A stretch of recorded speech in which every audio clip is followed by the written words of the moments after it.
Hi friends, welcome to our channel. Deepavali ఈ movie 2023లో నవంబర్లో release అయిన ఈ తమిళ్ మూవీ ఇప్పుడు తెలుగులో ఈటీవీ విన్లో అందుబాటులో ఉంది భయ్య.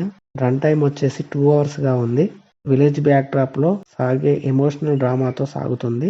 మరి మూవీ గురించి మరిన్ని విషయాలు తెలుసుకోబోయే ముందు మన ఛానల్ని సబ్స్క్రైబ్ చేసి కొంచెం సపోర్ట్ ఇవ్వండి భయ్య. నచ్చితే లైక్ చేయండి. ఇక మూవీ ప్లాట్ ఏంటంటే, ఒక మారుమూల గ్రామంలో శీనయ్య తల్లి తండ్రి లేని తన మనవడిని కష్టపడి పోషించుకుంటూ ఉంటాడు. తన మనవడు కొత్త బట్టలు కావాలని అడుగుతాడు. దానికి శీనయ్య డబ్బు కోసం ఏం చేశాడు, తన మనవడి కోరికను తీర్చడానికి శీనయ్య ఎలాంటి అవమానాలు పడ్డాడు, డబ్బు కోసం ఎలాంటి నిర్ణయం తీసుకున్నాడు అనేదే స్టోరీ. స్టోరీ లైన్ సింపుల్ గానే ఉన్న ఎమోషనల్ బాండింగ్ తో ఇంట్రెస్టింగ్ గా సాగుతుంది. మూవీ ప్రతి సన్నివేశం చాలా న్యాచురల్ గా తీశారు.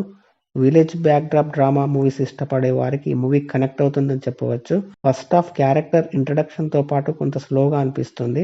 సెకండ్ హాఫ్ ఇంట్రెస్టింగ్ గా సాగుతుంది. బట్టల కోసం తాత ఏం నిర్ణయం తీసుకున్నాడు, మరోవైపు మటన్ షాప్ పెట్టాలనుకున్న వీరస్వామి ఏం చేశాడు, అతను సొంతంగా షాప్ పెట్టాడా లేదా అనేవి ఇంట్రెస్టింగ్ గా సాగుతాయి. అక్కడక్కడ స్లోగా ఉన్న ఇంట్రెస్టింగ్ గానే సాగుతుంది. ముఖ్యంగా క్లైమాక్స్ ఎమోషనల్ గా కనెక్ట్ అవుతుందని చెప్పొచ్చు. ఎక్కడా కమర్షియల్ హంగులు లేకుండా సహజత్వానికి చాలా దగ్గరగా మానవ సంబంధాలను ఎలివేట్ చేస్తూ చాలా బాగా తీశారని చెప్పవచ్చు. మేకకి పిల్లవానికి మధ్య వచ్చే ఎమోషన్ సీన్స్ బాగా కనెక్ట్ అవుతాయి. తాత పాత్రలో రాము, వీరస్వామి పాత్రలో కాళీ వెంకట్ జీవించారని చెప్పొచ్చు. ఇలా అందరికందరూ బాగానే చేశారని చెప్పొచ్చు. బ్యాక్గ్రౌండ్ మ్యూజిక్ సిచ్యువేషన్ కు తగ్గట్టు బాగుంది. సినిమాటోగ్రఫీ కూడా బాగుంది. తెలుగు డబ్బింగ్ బాగుంది.